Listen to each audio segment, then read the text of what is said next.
Healing Light takes you on a journey where you'll explore the nuances of energy. You'll visit the angelic realms and study the ancient wisdom and teachings of spirituality. We want you to reach within and discover the magnificent being that you came here to be. We help shine God's divine healing light by bringing love, light, and blessings into your world. And now, here is the host of Healing Light, Teri Van Horn.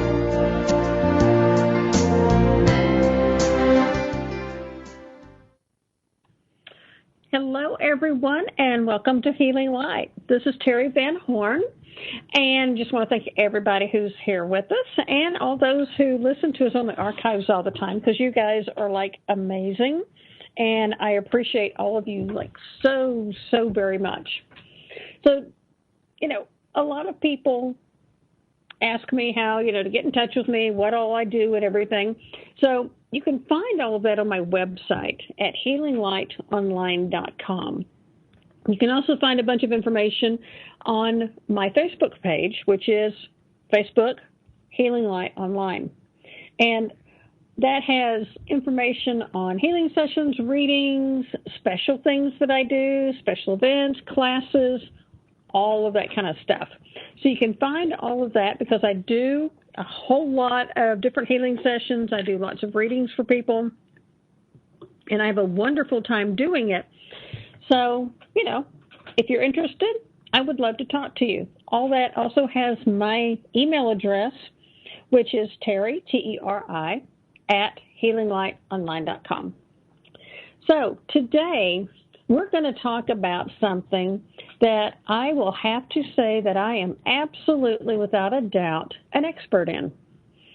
And that is about how to live in pain and have chronic illnesses and still thrive.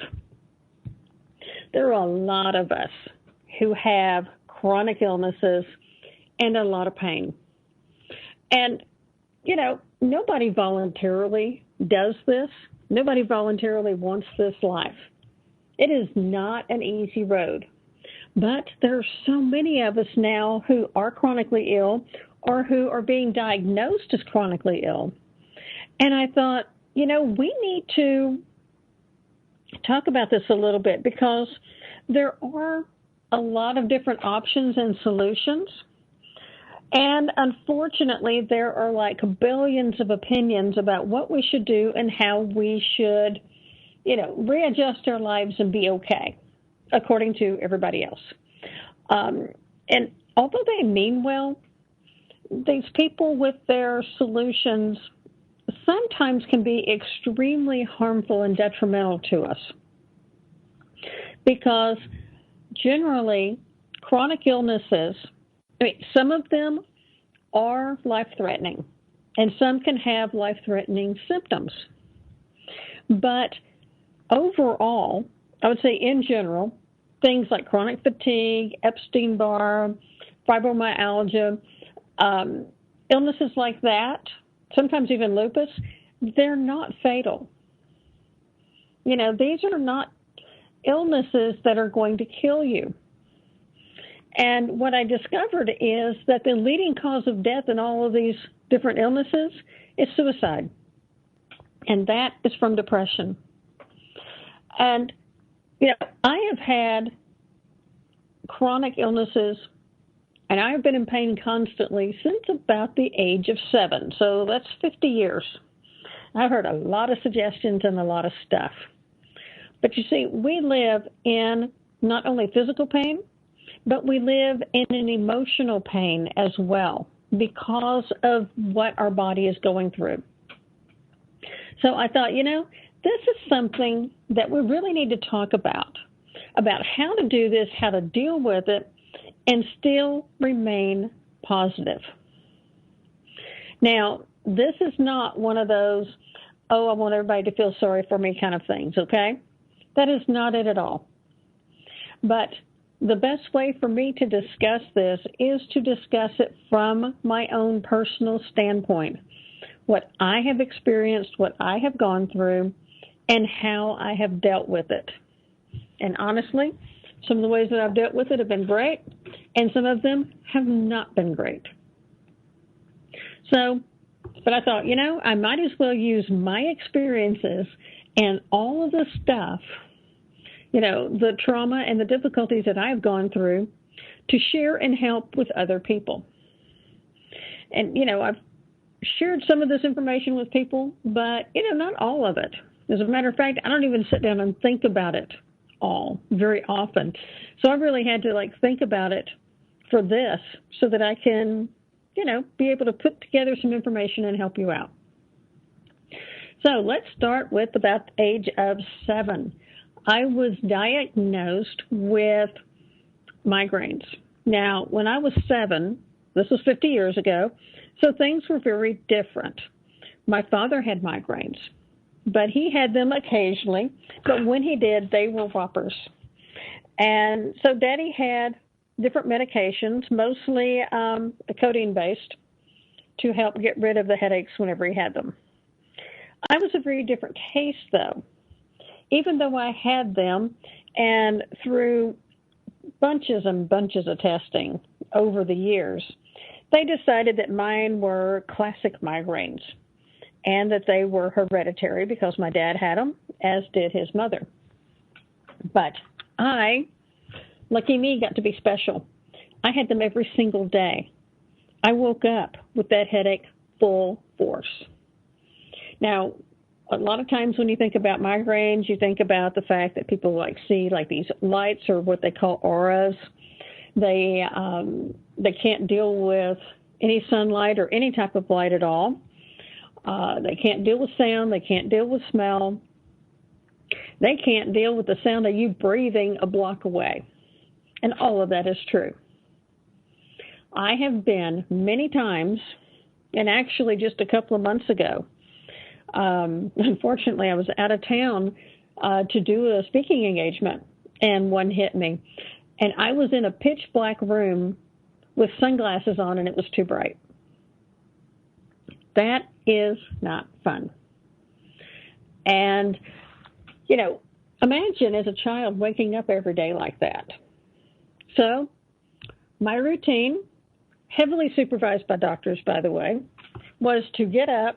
I would drink a Coke because it had caffeine and sugar in it, which would open up those vessels and arteries. Then I would take something, usually a codeine-based drug, and then I would take a hot shower. And that is how I started my day from the age of 7 until I was 28. That was what I did every single day. That was how they started. That was to get me to the point so that I could go to school and then later on go to work and make it through the day. And then once I got up and going and knocked out that initial problem, then, I could function. But that was very hard. And I learned very quickly that there is no sympathy because nobody understands, I have a headache. Well, they don't understand what type, a gut-wrenching sort of headache that it is. I mean, when the thought crosses your mind that you would like to shoot yourself, except that the gun is too heavy to lift or the sound would be too loud, that's when you know you're in trouble. And it was like that because when people had regular headaches, they didn't understand. And they're like, you just have a headache. Come on, let's go. And adults were just as bad as kids. But I had to learn how to cope with it. When I turned 28, I'd been married for a couple of years and was pregnant, which means the medication had to stop and so did the codeine. Thank God I was helped and supported by many angels and didn't have very many headaches during that time. But I had a whopper 4-day one after I had my daughter. But by then I could have everything that I needed to get rid of the headache. But it's difficult when you have these invisible diseases because people don't get it. And, they're like, well, you just have a headache. You can go finish school. Or the teachers would say, pick your head up.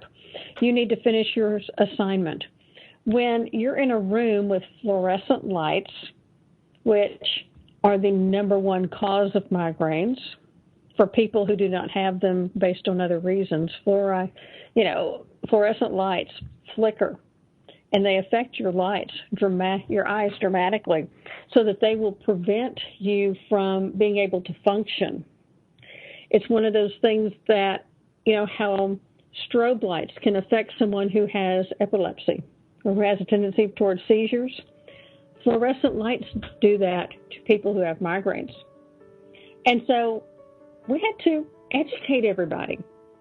And when we get back, we're going to talk about that, and then also how to deal with people who don't understand illnesses that they can't see. So we'll be back in just a couple minutes.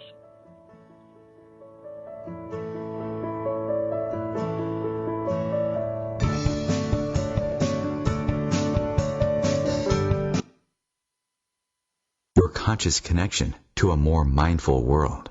OMTimes Radio. IOM FM. As difficult as it is to believe, there are places in Africa where human traffickers sell albino children and their body parts for use in magic rituals. Humanity Healing International is actively working in Uganda to change this paradigm. The Albino Rescue Project finds albino children who are at risk and places them in safe schools and environments where they can learn and grow free from fear. To learn more or to sponsor a child, visit humanityhealing.org. Humanity Healing is where your heart is. Hello! Join us, Lisa Berry and Michelle Carter, every Monday at 1 p.m. Eastern Time for the Mindset Makeover, What's Possible. Get ready to become present, clear, and unstuck, and start living fully, led by your heart. While you listen and feel this transformation through vibration of word, sound, and song, you'll open up to what's possible and experience your shift.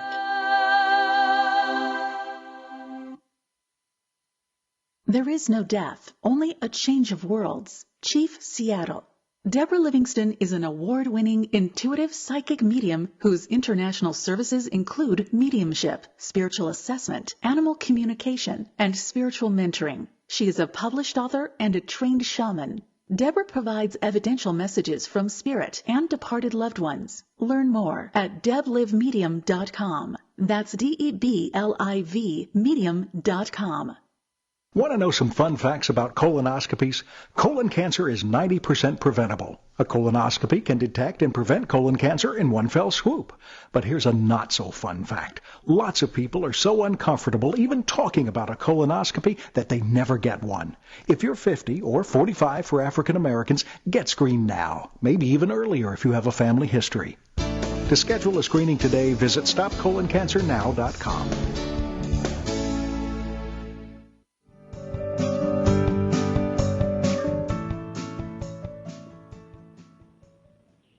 Hi, this is Healing Light with Teri Van Horn, and today we're talking about chronic illnesses.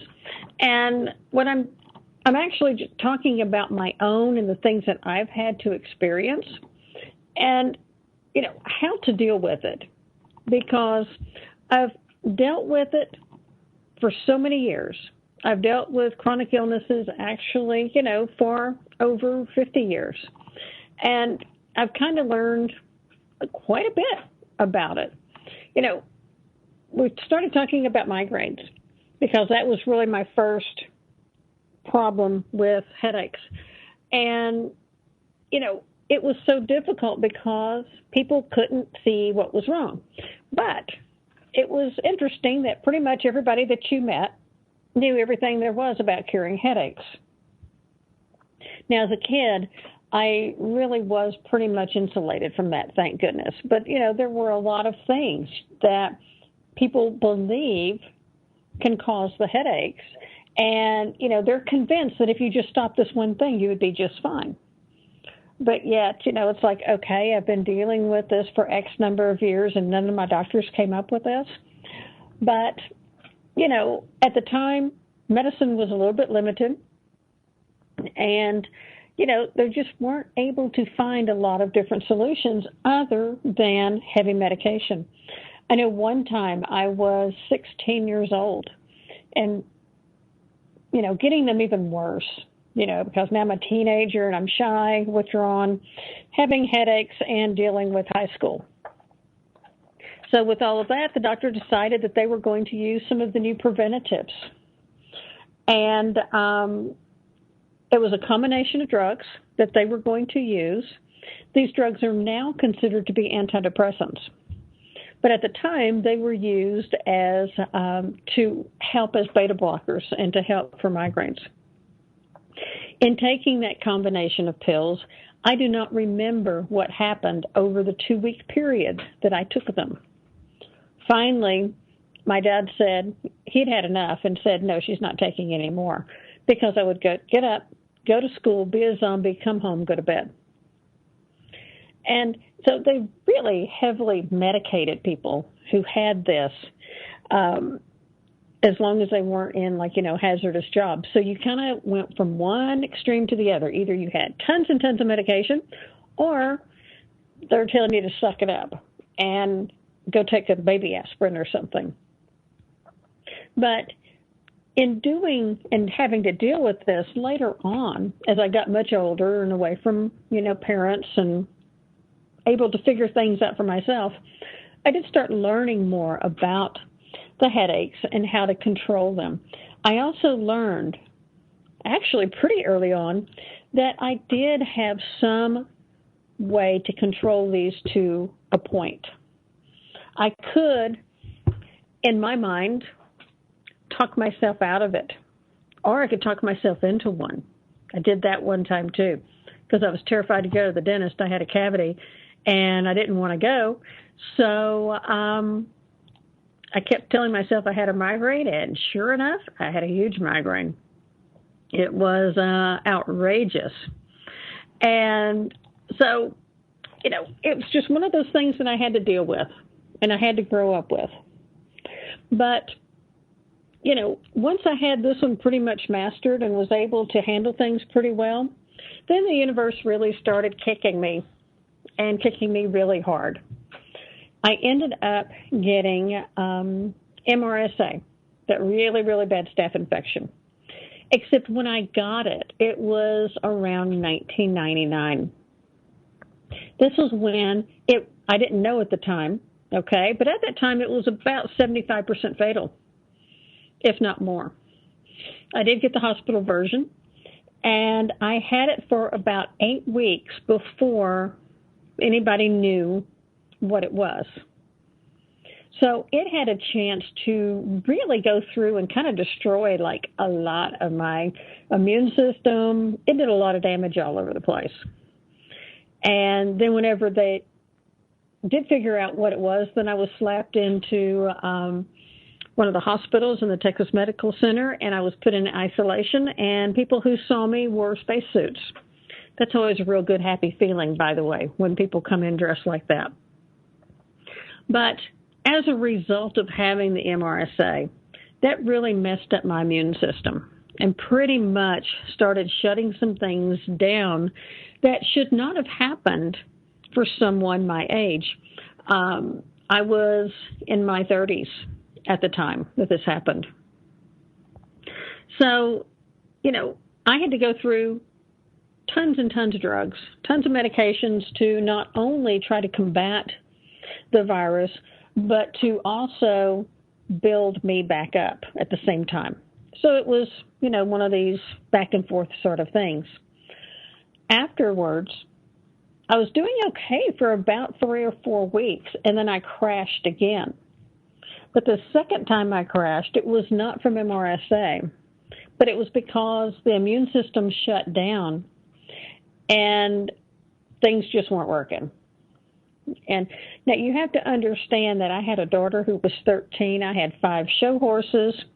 I had a full-time job, had a lot of stuff going on. And I certainly did not have time for an immune system to shut down completely. But I pretty much did. It took about 9 months to figure out exactly what was wrong with me. And, I joke that during that time, they must have taken probably about 10 or 15 gallons of blood as well, just so that they could go through and start doing the diagnosis. But I had the good fortune to literally, accidentally, well, it's not an accident because things always happen, but to fall into the lap of one of the best immune system doctors in the Texas Medical Center. It just so happened that the thing that put me over the edge was a cut on my hand. It was infected. I'd gone to an ER, which was close to my office, and they brought him in to check on it, on the infection. And he was like one of the leading AIDS and HIV researchers for the country, which means that he was and still is a guru when it comes to the immune system. As a matter of fact, he and his wife had, like huge grants and all sorts of stuff that they were doing with the immune system, so they were able to use a lot of, I would say, trial runs, a lot of things where they were, just trying different medications to see what worked. So he figured out that I had chronic fatigue and Epstein-Barr. Now, Epstein-Barr, it was explained to me that pretty much everybody can have a little bit of that in their system. And with chronic fatigue, though, that's what was getting me. I had no energy. I could do nothing. But, like I said, teenager, 5 show horses, full-time job, husband, house, had a lot of stuff going on. I would literally drag out of bed barely in time to get dressed to go to work, take my daughter to school, fight like crazy to stay awake until about 11:30, which I would take my lunch break. I would sleep through my lunch break. Then I would I know this is bad, okay, but this was like the only way I could cope. I would chug probably about 3 to 4 cans of Coke for the caffeine, because I don't drink coffee, to get me barely through the afternoon so that I could drive semi-conscious home about 15 minutes away, fall asleep on the couch, sleep for an hour or two, then take my daughter to the barn, take care of the horses, which would take about 90 minutes, come back home, try to eat something, take a shower, fall asleep. Then it would be about 9:30, 10 o'clock, but then I would wake up around midnight and be deathly, violently ill until 5 o'clock in the morning. And then I'd fall asleep again and then have to get up in about 2 hours after that and start my day again. It was horrible. And people thought that, I was out partying all the time, which I'm the last person to do that. They thought that I was just being lazy and not wanting to work. They thought a lot of things. I lost my job because I had such a hard time staying awake that I couldn't function. And this was even after being provided with a lot of really amazing different medications and different protocols to help combat this virus. Again, people are saying, you just need to get up and walk around a little bit. But I was so tired. I was so exhausted. I couldn't move. I could barely lift my head up off the pillow. But I was constantly being told, well, if you just got up and, did something, you'd feel better. Not true. If you would eat, you'd feel better. Yeah, for about 30 minutes until it comes back up again. It didn't matter what I did. There were going to be severe repercussions on a physical level. But then having people who didn't understand, that was the hard part.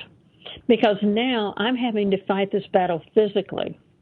I'm having to try to continue with my responsibilities as a wife and a mother. And, you're doing so many different things that it's very easy to go into a very, very dark place. It is easy to get just insanely depressed over all this, because the bottom line is, no matter how hard you're fighting, people keep telling you you're not doing enough. Now, 90% of these people are well-meaning. They don't really mean to attack you and make you feel worse, but they do because of the things that they say. And so we need to kind of educate people and say, if you need to rest, then why don't you go rest and let me help you with your kid? Or in my case, if somebody had said, let me take the horses tonight for you so you can go home and go to bed, my God, you would still hear me celebrating, 15 years later. I'd be like nuts, so excited that somebody had done that. When we get back, we're going to talk about a little bit more of that, more suggestions that people have, and what I did to actually finally make things come together and work. So back in a minute.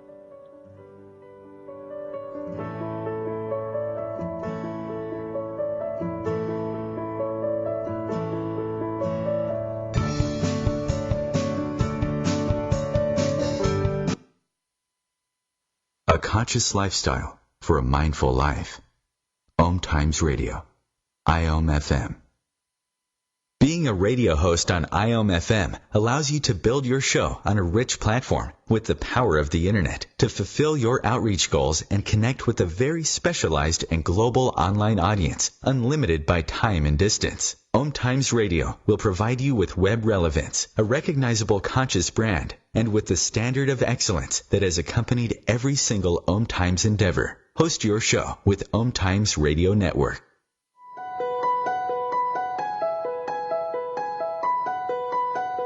Hello, I'm Miriam Knight of New Consciousness Review, inviting you to my new show where I interview the rising stars of the conscious awakening.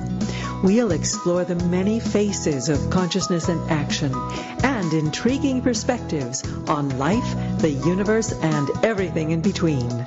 Join us each Wednesday at 2 p.m. Eastern on the Rising Stars Show.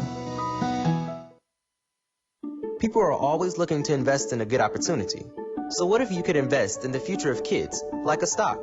Not the kind of stock that's about making money, but a stock for social change, called Better Futures. With your investment, it helps students like me go to college. My name is Charles, and I'm your dividend. Invest in better futures with UNCF. Visit uncf.org/invest. A mind is a terrible thing to waste, but a wonderful thing to invest in. Brought to you by UNCF and the Ad Council.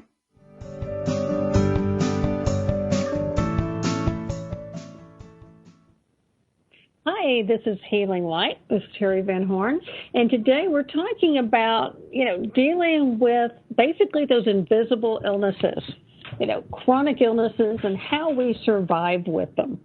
So I've been talking a little bit about some of my journey. Now, right after I was diagnosed with chronic fatigue and Epstein-Barr, still again, we're talking about 1999, year 2000. So things are still leaning a lot more towards traditional medicine for this stuff. Now, even though there were a lot of people who said that they cared and, were well-meaning, they were still very, very hard on me. And it's not that I'm saying that, this is like a poor Terry whiny fest, because it's really not. They were hard on me because they didn't understand what was going on. Now, for me to be able to function at all, I told you about what my day was like, a 24-hour period. Also, I took over 20 medications a day. Every 2 weeks, I went in to the doctor and I had what we call an infusion. It was a lot of saline and quite a bit of some antivirals that were kind of experimental. And it took 8 hours to get that into my veins. It also destroyed my veins, pretty much like something like chemo would, because it was so hard on me that you couldn't take it in pill form. It kind of would destroy the stomach, but it was the only option for the combination that I had and all the viruses and stuff. So for 8 hours, I would sit in this room with this IV. And as it went on, and I did this every 2 weeks, as it went on, though, it took longer and longer because it took them longer and longer to be able to get a good vein. And then I got to the point where there's only one vein. And even now, all these years later, You get one shot, one vein. And that's for blood test or anything on me. That's all you can get because that's all that's really actually left that's good. But as I did that, then it's like you come home from doing the IVs and you actually feel good for about 2 days, and then you crater again. And then people are like, well, you just felt really good the other day. Why don't you get up and go do that again? Well, you can't. When your insurance bill is running $28,000 a month for meds, your insurance company gets a little irritated after a while. But that's what it was costing to keep me on my feet.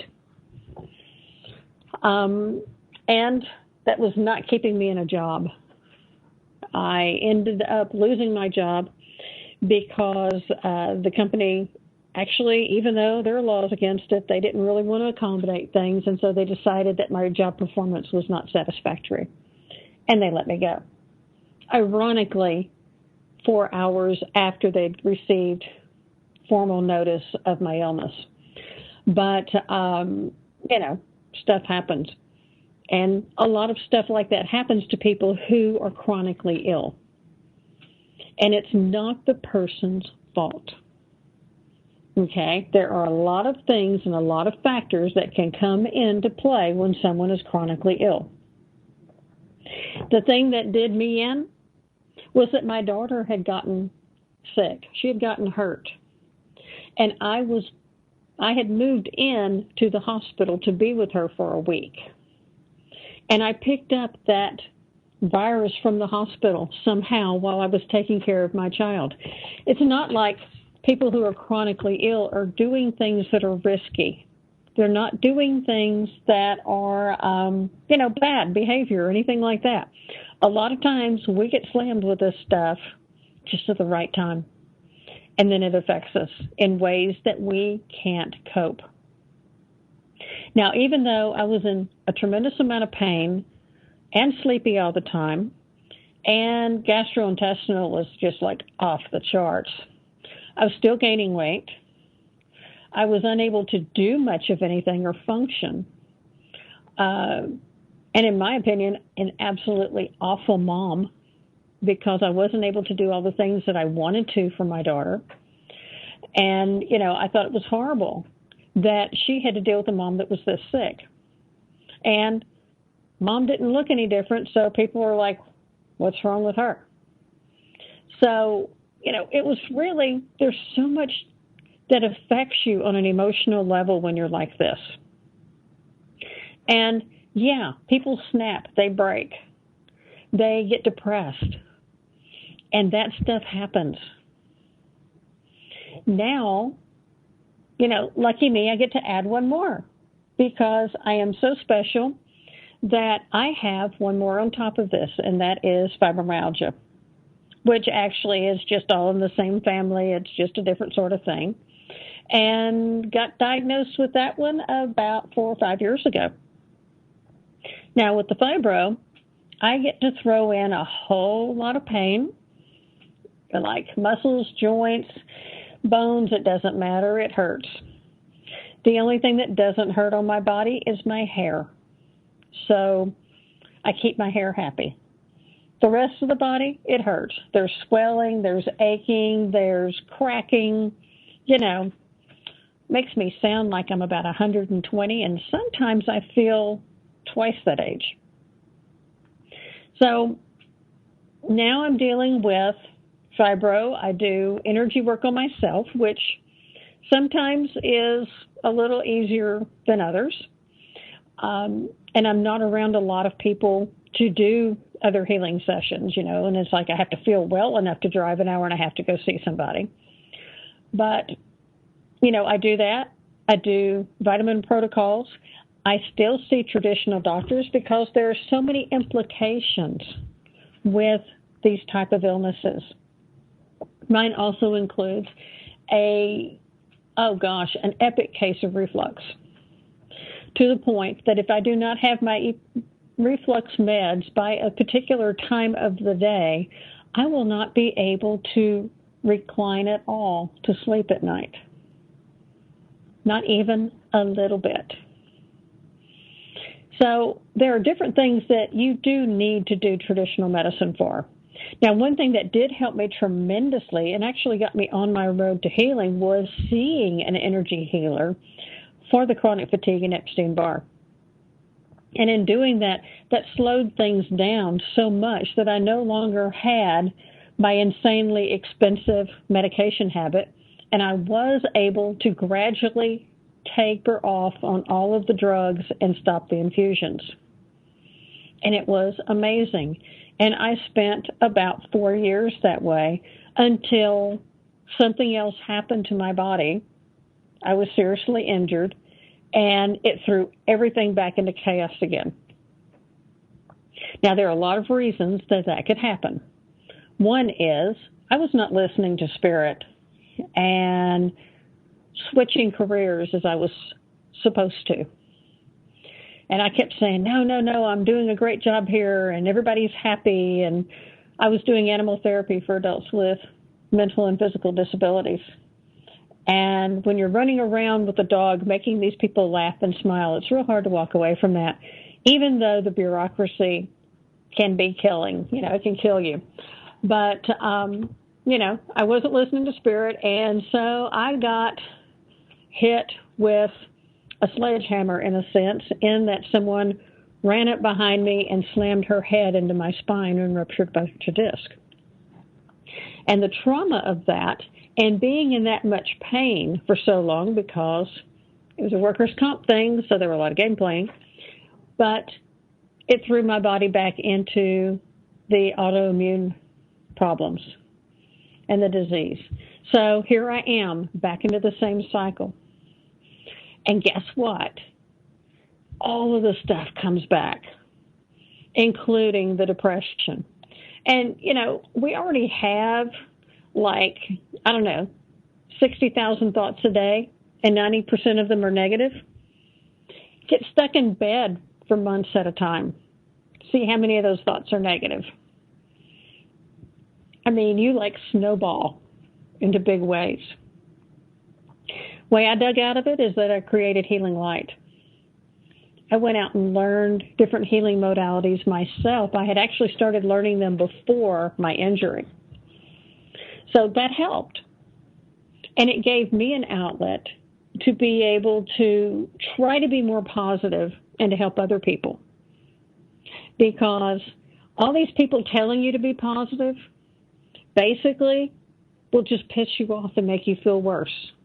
So if you're one of those people telling someone with a chronic disease to think positive and to be happy and totally look on the bright side, sometimes you're just putting that knife in the back a little bit deeper. And I know you don't mean it, okay? I know that it's not meant that way. But for someone who's on that cycle, who physically can't get out of bed because they're hurting so bad, but they look perfectly normal, that's tough. And that's something that's really hard for other people to understand and to believe.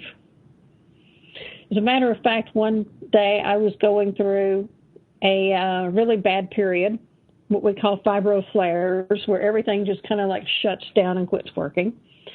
And I documented pretty much kind of my day and put it on Facebook, and people were amazed. It's oh, that's what it's like?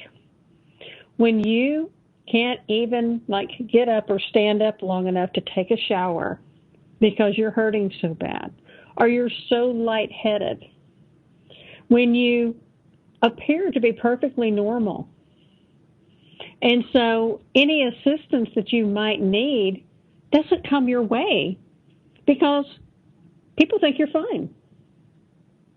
And the things with fibro, chronic fatigue, all of those things, is that you can feel really great one day and you can get out there and do stuff.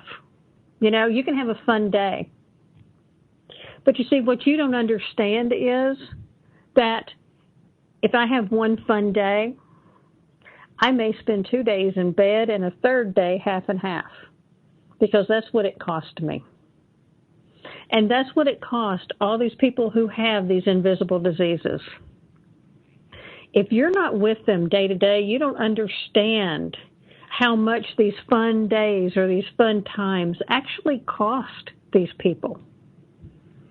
And so you need to understand that. And if someone gets out there and does something with you or for you, whenever they've got one of these diseases, not that I'm saying you need to just, like be eternally grateful and their slave, but I'm saying appreciate it and acknowledge it because it makes a huge difference to them.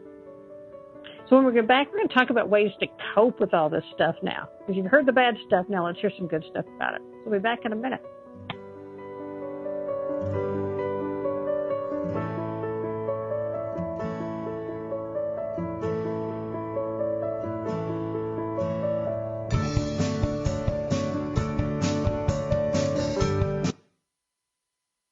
Free your mind. Expand your soul. OMTimes Radio. IOM FM.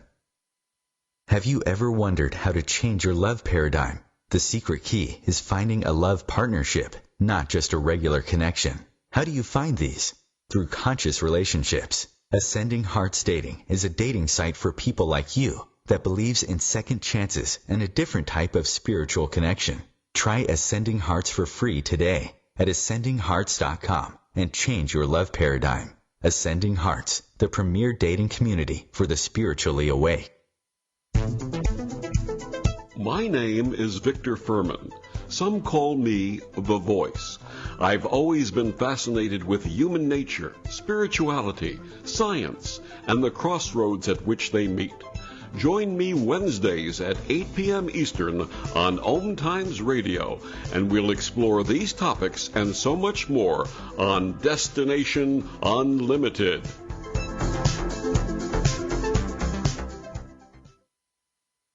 I left my heart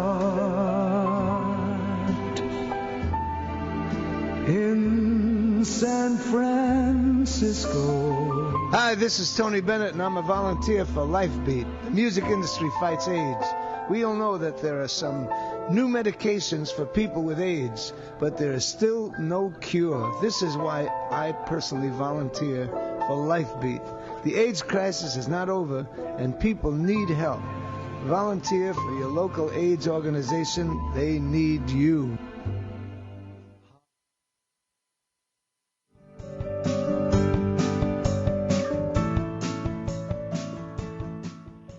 Hello, this is Healing Light, and you're listening to Teri Van Horn, and we've been talking about people who live with these invisible and chronic illnesses.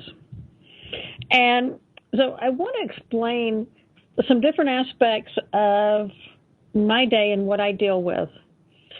Not, as I've said already several times, I don't want you to feel sorry for me because there's a reason and purpose for this.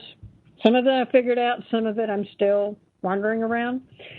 But I want you to understand what it's like because people like me are spectacular liars and performers.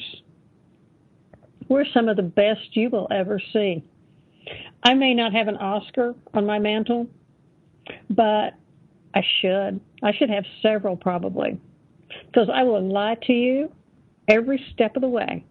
If you ask me how I'm doing, I'm going to tell you I'm great. I'm doing fine. If you want to know if I need help with something, no, I've got it. I can handle this. And trust me, your friends who have chronic diseases and chronic illnesses, they're the same way. This is the only way we can survive. So you just might as well, accept it and understand that even if we say it's okay, most of the time it's not. And if we do say I can't, then, gracefully and kindly just say, okay, and is there something that I can do to help you? Because most of us don't play the victim, and most of us do not claim these illnesses. I know quite a few people who have fibro, and we're great liars. We lie to each other, and we know we're lying to each other. But you see, there are things that you don't see from the outside about what our lives are like. You might see me at the grocery store tomorrow. I've got to go in tomorrow for a while. You may see me, and I will most likely smile at you and say, hi, how you doing, blah, blah, blah. I will go and grab a few things, throw them in the buggy, and take them out to my truck. What you don't see is that I may end up sitting in that truck for 15 to 30 minutes so that I can restore my energy enough to drive home. That's not something you see. Then I may come home and bring in 4 things, have to go sit down for a while, and then go back and do the rest of it gradually because it wears me out too much. Now, people don't know that. Unless you're spying on me or you're my personal stalker, you have no idea that that's part of it. I get the opportunity to do something really fun. I do weddings at one of our local Renaissance fairs, and I love it. And I have a core group of people who work with me who understand and who get it. I have 2 women who practically hover over me, and, they're like there with water or iced tea or whatever, because after I walk halfway across the grounds of that festival, I'm about to fall over. But that's part of my job. And I love doing the job. Okay? That's the thing. I love doing it. But if I'm working on Saturday and doing events, Sunday I may not be doing as much. By Monday, I'm in bed all day. So, yeah, you might see me on the weekend, but you don't see how much time it takes to recuperate afterwards. And that's the thing. That's what we have learned, and that's what we've learned how to manage. People who have this have to accept their own limitations, and that's very hard to do. It's real hard for you to say, man, I just can't do this. And it's even harder for you to tell yourself that. And for someone like me, who is just incredibly stubborn, it's almost impossible. Okay? Because even if nobody's here, I'm still going to go and take care of something or do something. And because I know that I need to do it or I should do it. So things that are really fairly simple. For instance, going and feeding my horses. Now, my horses give me a tremendous amount of joy. And book. Okay? Now, the medical medium book is great. All right? I have had probably 15,000 people suggest it to me. And it is a very good book. Okay? If you've got about $2,000 to $3,000 a month to pay for the supplements that they recommend, excellent book. I have bought a lot of the supplements that they have recommended for fibro, and I have been pretty diligent about it, and it has helped some. It is not something that's going to totally turn everything around, or it hasn't done that for me yet. Okay? So you don't just read the reviews on a book and say, hey, well, if you go read this and do all this stuff, then you'll be fine. We all have chronic illnesses, these invisible things that attack our body. We have them for different reasons. Sometimes they're physical. Sometimes they're emotional. Sometimes they're karmic, and sometimes they're generational. And if something is karmic, if it's an emotional or generational, taking all the supplements, all the traditional medications in the world aren't going to help it. It has to come from within. And that's the hardest part, is that if we are stressed, things get more difficult. So if people come at us in a more judgmental way, that's going to hurt us. That's going to make things worse because we're already so judgmental and beating ourselves up so much because of what happens to us. But, if you come in with just wanting to be loving and supportive and saying, wow, What can I do? Can I carry this for you? Anything. I mean, anything at all changes that negative program that goes in our head and helps us so that we feel like, yeah, somebody else really cares. Somebody else really does want to help out with this. And that can make all the difference in the world. But please, never ever say that you don't look sick, because that really is a knife in the heart to anyone who has all of this. You know, we look in the mirror. We know we don't have limbs missing. We know we don't have huge scars from body parts missing. We know that. We know we look intact. But that doesn't mean that our body has not been ravaged by some of these invisible diseases, by some of these viruses or bacteria or whatever it is that's causing this.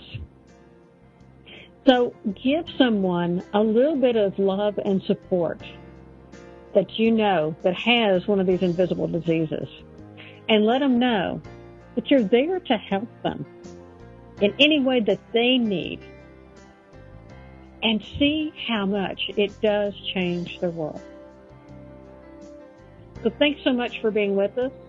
I wish you much love, light, and many, many blessings. Namaste.